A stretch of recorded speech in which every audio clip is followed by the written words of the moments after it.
Hi hello friends. അപ്പോൾ ഞാനിന്നൊരു airline ഫ്രോക്കിൻ്റെ cutting video ആയിട്ടാണ് വന്നിരിക്കുന്നത്. അപ്പം ഞാൻ 3 മീറ്റർ തുണിയാണ് എടുത്തിരിക്കുന്നത്. അത് 4ആയിട്ട് ഫോൾഡ് ചെയ്ത് മടക്കിയിട്ടിട്ടുണ്ട്. മടക്കുള്ള ഭാഗം നമ്മുടെ വശത്തേക്ക് വരുന്ന രീതിയിൽ വേണം മടക്കിയിടാനായിട്ട്. ഓപ്പണുള്ള വശം എതിർവശത്തേക്കും വരണം. അപ്പോൾ ഇതിൻ്റെ ഇറക്കം എന്ന് പറയുന്നത് 45 ഇഞ്ചാണ്. 45 ഇഞ്ചിൻ്റെ കൂടെ 1 ഇഞ്ചും കൂടി തയ്യൽ തുമ്പോടും ചേർത്ത് ഞാൻ 46 ഇഞ്ച് ഇറക്കം എടുത്തിട്ടുണ്ട്.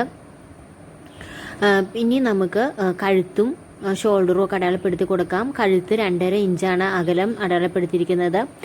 ഷോൾഡർ അടയാളപ്പെടുത്തിയിരിക്കുന്നത് 4 ഇഞ്ചാണ്. 4.5 ഇഞ്ച് ഷോൾഡറും 2.5 ഇഞ്ച് കഴുത്തുമാണ് ഞാൻ അടയാളപ്പെടുത്തിയിരിക്കുന്നത്. അത് നമുക്കൊന്ന് വരച്ചു കൊടുക്കാം. ഫ്രണ്ട് കഴുത്തിൻ്റെ ഇറക്കം 6 ഇഞ്ചാണ്. ബാക്ക് കഴുത്തിൻ്റെ ഇറക്കം 4 ഇഞ്ചാണ് എടുത്തിരിക്കുന്നത്. അപ്പോൾ ഇത് ഫ്രോക്ക് ആയതുകൊണ്ടാണ് ഞാൻ കഴുത്തിച്ചിരി 4 ഇഞ്ച് എടുത്തിരിക്കുന്നത്. 3 ഇഞ്ച് എടുത്താലും കുഴപ്പമൊന്നുമില്ല. ഇനി നമുക്ക് ആം ഹോൾ അടയാളപ്പെടുത്താം. 8 ഇഞ്ച് ആം ഹോള്. അപ്പോൾ എൻ്റെ വണ്ണം എന്ന് പറയുന്നത് 34 ഇഞ്ചാണ്. 34 ഇഞ്ചിൻ്റെ 4/1 പറയുമ്പോൾ 8.5 ഇഞ്ചാണ്. 8.5 ഇഞ്ചിൻ്റെ കൂടെ 2 ഇഞ്ചും കൂടി ചേർത്ത് ഞാൻ തയ്യത്തുമ്പ് എടുത്തിട്ടുണ്ട്. ഞാനൊരു 11 ഇഞ്ച് എടുത്തിട്ടുണ്ട്. 1/2 ഇഞ്ച് കൂടുതലായിട്ട് എടുത്തിരിക്കുന്നത്. ഇനി ആം ഹോളിൻ്റെ കർവ് 1.5 ഇഞ്ച് അടയാളപ്പെടുത്തിയതിന് ശേഷം ഇതുപോലെ ഒന്ന് അടയാളപ്പെടുത്തി കൊടുക്കാം. ഇനി ഷോൾഡറിൽ നിന്നും താഴത്തേക്ക് 13 ഇഞ്ച് ഷേപ്പ് അടയാളപ്പെടുത്താം. ഷേപ്പിൽ നിന്നും 1 ഇഞ്ച് അകത്തോട്ട് നമുക്ക് ഷേപ്പ് വരച്ചു കൊടുക്കാം. ഇനി ഇതുപോലെ നമുക്കൊന്ന് വരച്ചു കൊടുക്കാം. ഇതുപോലെ ഇനി താഴെയും വരച്ചു കൊടുക്കണം. കണ്ടോ?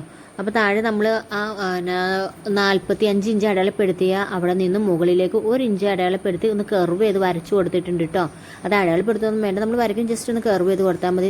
ഇനിയിപ്പോൾ ഞാൻ ആ ടൈലിൻ്റെ അവിടെ അടയാളപ്പെടുത്തിയിരിക്കുന്ന ഭാഗത്ത് നമുക്കൊരു പീസ് കൂടി വെച്ച് കൊടുക്കണം.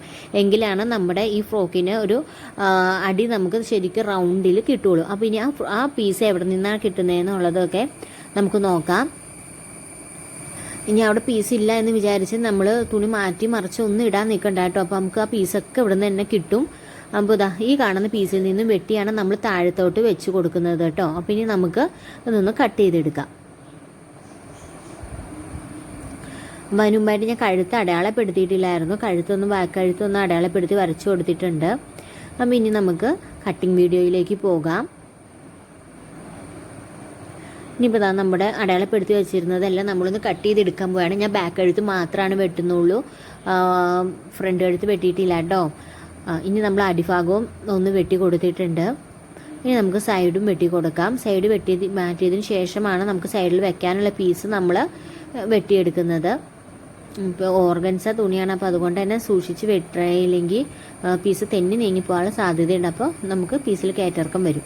ഇനി കണ്ടോ, ഈ പീസ് ഇതുപോലെ തന്നെ എടുത്ത് 4 സൈഡും ഒപ്പം വെച്ച് നേരെ ഒന്ന് തിരിച്ചു കൊടുക്കണം. അതായത് ആ കൂർത്തിരിക്കുന്ന ഭാഗം മുകളിലോട്ട് വരാൻ പാകത്തിന് കണ്ടോ ഇതുപോലെ വെച്ച് കൊടുക്കണം. ആ കൂർത്തിരിക്കുന്ന ഭാഗം ആ തയ്യലിൻ്റെ ആ വെട്ടിയതിൻ്റെ ഏറ്റവും എഡ്ജിൽ വരണം. അപ്പോഴാണ് നമുക്ക് താഴെ ഫിനിഷിങ് കിട്ടുള്ളൂ. ഇതുപോലെ വെച്ച് കൊടുക്കണം. ഇനി ഇതിന് ശേഷം നമുക്ക് വേണമെങ്കിൽ നേരെ തന്നെ വെട്ടിയെടുക്കാം, അല്ലെങ്കിൽ ഇതുപോലെ ഒന്ന് കർവ് ചെയ്ത് വരച്ചു കൊടുത്തിട്ട് വെട്ടിയെടുക്കാം. നേരെ വെട്ടിയെടുത്ത് കഴിഞ്ഞാൽ നമ്മൾ തയ്ച്ചതിന് ശേഷം നമുക്കത് വെട്ടി മാറ്റിയാൽ മതി. കർവ് ചെയ്ത് വെട്ടി കൊടുക്കുകയാണെങ്കിൽ പിന്നെ നമുക്ക് തയ്ച്ചതിന് ശേഷം വെട്ടി മാറ്റേണ്ട ആവശ്യമില്ല. ഇപ്പോൾ ഞാൻ ഇത് കർവ് ചെയ്ത് വെട്ടി കൊടുത്തിട്ട് കണ്ടോ. ഇപ്പോൾ നിങ്ങൾക്ക് ഏകദേശം ഒരു ഫ്രോക്കിൻ്റെ ഒരു രൂപത്തിൽ കാണാൻ കഴിയുന്നില്ലേ. ഇനി നമ്മൾ പീസ് യോജിപ്പിച്ച് കഴിയുമ്പോൾ ശരിക്കും നമുക്ക് താഴെ ഒരു അംബ്രല്ല മോഡലിൽ കിട്ടും കേട്ടോ. ഇനി നമുക്ക് നമ്മുടെ ബോഡി പാർട്ട് വെട്ടി കഴിഞ്ഞിട്ടുണ്ട്. നമുക്കിനി ഇത് മാറ്റി വയ്ക്കാം. ഇനി നമുക്ക് സ്ലീവ് ഒന്ന് വെട്ടിയെടുക്കാം. അപ്പോൾ സ്ലീവ് എടുത്തിട്ടുണ്ട്. സ്ലീവിൻ്റെ ഇറക്കം 15 ഇഞ്ചാണ്. അപ്പോൾ ഇവിടെ ഒരു ചെരിഞ്ഞിരിക്കേണ്ട ആ ഭാഗമൊക്കെ നമ്മൾ വെട്ടിക്കളഞ്ഞൊന്ന് എടുക്കണം. അപ്പോൾ അതിന് വേണ്ടി ഞാൻ ആദ്യം ഒന്ന് വരച്ചു കൊടുത്തു. പിന്നെ 10 ഇഞ്ച് താഴെ അടയാളപ്പെടുത്തി ആം ഹോള്. മുകളിലേക്ക് ഒരു 3 ഇഞ്ചും കൂടി അടയാളപ്പെടുത്തിയിട്ടുണ്ട്. ഇനി നമുക്ക് 10 ഇഞ്ചിൽ നിന്ന് 3 ഇഞ്ചിലേക്ക് വരച്ച് ഒന്ന് ഇതുപോലെ ഒന്ന് വരച്ചു കൊടുക്കാം. മുകളിൽ ഞാൻ വണ്ണം അടയാളപ്പെടുത്തിയിട്ടില്ല കേട്ടോ. 7 ഇഞ്ച് മതി. ഞാൻ വണ്ണം അടയാളപ്പെടുത്തില്ല, കാരണം എനിക്ക് ഇലാസ്റ്റിക് വെച്ച് കൊടുക്കാം എന്നുള്ളത് കൊണ്ടാണ് ഞാനവിടെ വണ്ണം അടയാളപ്പെടുത്താതെ ഇരുന്നത് കേട്ടോ. അപ്പം ഇനി നമുക്കതൊന്ന് കൈവെട്ടിയെടുക്കാം. അപ്പോൾ അവിടെ ഒരു ചെരിഞ്ഞൊരു പീസ് ഉണ്ടായിരുന്നു. അപ്പം നമ്മളവിടെ വരച്ച് വെച്ചിട്ടുണ്ട്. അപ്പം നമുക്കൊന്ന് നേരെ ലെവൽ ചെയ്തൊന്ന് വെട്ടി മാറ്റാം. ഇനി നമുക്ക് ഇപ്പം നമ്മൾ കൈയും ബോഡി പാർട്ടും വെട്ടിയിട്ടുണ്ട്. ഇനി നമുക്ക് ലൈനിങ് ഒന്ന് വെട്ടിയെടുക്കാം. വളരെ സിമ്പിളാണ്. വേറെ പ്രത്യേകിച്ച് അളവും കാര്യങ്ങളും ഒന്നും തന്നെ ഇല്ല. അപ്പം ഇനി നമുക്ക് ലൈനിങ് വെട്ടാം. ലൈനിങ് വെട്ടാനും വേറെ പ്രത്യേകിച്ച് ഒന്നും അറിയാനില്ല. നമുക്ക് പറയാൻ പാടില്ലാത്തവരാണ് ഇനി വേറെ അടയാളപ്പെടുത്തി എടുക്കണം എന്നുണ്ടെങ്കിൽ നമ്മൾ ആദ്യം വെട്ടിയ ബോഡി പാർട്ടിൻ്റെ പീസ് ഇതിനകത്തേക്ക് വെച്ച് വരച്ച് കൊടുത്ത് നമുക്ക് വരച്ച് വെട്ടിയെടുക്കാം. അല്ല എന്നുണ്ടെങ്കിൽ നമുക്ക് വീണ്ടും അളവെടുത്ത് തന്നെ വെട്ടാം. ഞാനിപ്പോൾ ഇതാ വീണ്ടും ഇവിടെ ഒന്ന് അളവെടുത്തിട്ടുണ്ട്. നമ്മൾ ഇതുപോലെ അളവെടുത്ത് വെട്ടുവാണെങ്കിൽ നമ്മൾ ഒരിക്കലും അളവെടുക്കാൻ മറന്നു പോകില്ല. അപ്പോൾ ഞാൻ എപ്പോഴും ഒന്നുകൂടി അളവെടുത്തായിട്ട് വെട്ടാറ്, ബോഡി പാർട്ട് വെച്ച് കൊടുക്കാറില്ല. അതിനുശേഷം വരച്ചതിന് ശേഷം ഞാൻ ഒന്ന് വെച്ച് ചില സമയത്ത് അടയാളം നോക്കാറുണ്ട്, റെഡി ആയിട്ടുണ്ടോ ഇല്ലയോ, എന്തെങ്കിലും ഇനി കൂട്ടണോ കുറയ്ക്കണോ എന്നൊക്കെ അറിയാൻ വേണ്ടിയിട്ട് ജസ്റ്റ് ഒന്ന് വെച്ച് നോക്കാറുണ്ട്.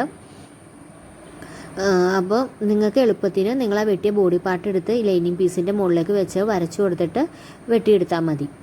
അപ്പോൾ വീണ്ടും നമുക്ക് അടയാളപ്പെടുത്തിക്കൊണ്ടിരിക്കേണ്ട ആവശ്യമില്ല. അപ്പോൾ വീഡിയോ ഇഷ്ടപ്പെട്ടിട്ടുണ്ടെങ്കിൽ എല്ലാവരും ഒന്ന് സബ്സ്ക്രൈബ് ചെയ്യണം, ലൈക്ക് ചെയ്യണം, ഷെയർ ചെയ്യണം. അപ്പോൾ നിങ്ങളുടെ അഭിപ്രായങ്ങളൊക്കെ കമൻറ്റിലൂടെ ചോദിക്കണം. നിങ്ങൾക്ക് എന്തെങ്കിലും സംശയങ്ങളോ എന്തെങ്കിലും ഉണ്ടെങ്കിൽ കമൻറ്റിലൂടെ ചോദിക്കണം. അപ്പോൾ ഇതാ ഇതുപോലെ ഒന്ന് വരച്ചു കൊടുക്കുക. അപ്പോൾ ഞാൻ അടയാളപ്പെടുത്തിയതും ബോഡി പാർട്ട് വെച്ച് വെട്ടിയതും വരച്ചതും രണ്ടും സെയിം തന്നെയാണ് കേട്ടോ. ഇനി ഇതുപോലെ ലൈനിങ് പീസിന് നമുക്ക് ഒരു പീസ് വെച്ച് കൊടുക്കേണ്ടതുണ്ട്. അതും നമുക്ക് ഈ പീസിൽ നിന്ന് തന്നെ കിട്ടും. ഞാൻ പിന്നെ കൈക്ക് ലൈനിങ് ഒന്നും വെച്ച് കൊടുക്കുന്നില്ല. ഈ ലൈനിങ്ങിൻ്റെ തുണി ഞാൻ 3 മീറ്ററായിട്ട് എടുത്തത്. പക്ഷെ 3 മീറ്റർ വേണ്ട, കൈക്ക് ഞാൻ വെച്ച് കൊടുക്കുന്നില്ല. അതുകൊണ്ട് 3 മീറ്ററിൻ്റെ ആവശ്യമില്ലായിരുന്നു, 2.5 മതിയായിരുന്നു. അപ്പോൾ അതാ നമ്മൾ ബോഡി പിന്നെ ഈ ലൈനിങ് പീസിൻ്റെ ഇറക്കം എന്ന് പറയുന്നത് നമ്മുടെ നല്ല പീസിൻ്റെ നിന്നും 1 ഇഞ്ച് കുറച്ചാണ് ഞാൻ എടുത്തിരിക്കുന്നത്. അതായത് 45 ഇഞ്ചാണ് ഞാൻ എടുത്തിട്ടുള്ളൂ. ഇത് തയ്ച്ച് വരുമ്പോൾ ഏകദേശം ഒരു 44 ഇഞ്ച് 43.5 ഇഞ്ചൊക്കെ ആയി കുറയാൻ സാധ്യതയുണ്ട്. ഞാൻ നല്ല പീസിൽ നിന്നും ലൈനിങ് പീസ് 1.5 ഇഞ്ച് കുറഞ്ഞിരിക്കാൻ പാകത്തിനാട്ടോ ഞാൻ വെട്ടിയെടുക്കുന്നത്. നമുക്ക് ഒപ്പം നിൽക്കണം എന്നുണ്ടെങ്കിൽ അങ്ങനെ വെട്ടാം, അല്ലെങ്കിൽ ഇതുപോലെ വെട്ടിയെടുത്താലും മതി. അപ്പോൾ അതാ നമ്മുടെ എല്ലാ പീസും നമ്മൾ വെട്ടിയെടുത്തിട്ടുണ്ട്. ലൈനിങ് പീസും എടുത്തിട്ടുണ്ടെങ്കിൽ നമുക്ക് ലൈനിങ് പീസിലേക്ക് വെക്കാനുള്ള ഈ ജോയിൻറ്റ് പീസും കൂടി ഒന്ന് വെട്ടിയെടുക്കും. അതും ഇതുപോലെ തന്നെ തിരിച്ച് വെച്ചാണ് വെട്ടിയെടുക്കുന്നത്. അപ്പോൾ ചാനൽ സബ്സ്ക്രൈബ് ചെയ്യാത്തവരൊക്കെ ഒന്ന് സബ്സ്ക്രൈബ് ചെയ്ത് സപ്പോർട്ട് ചെയ്യണേ.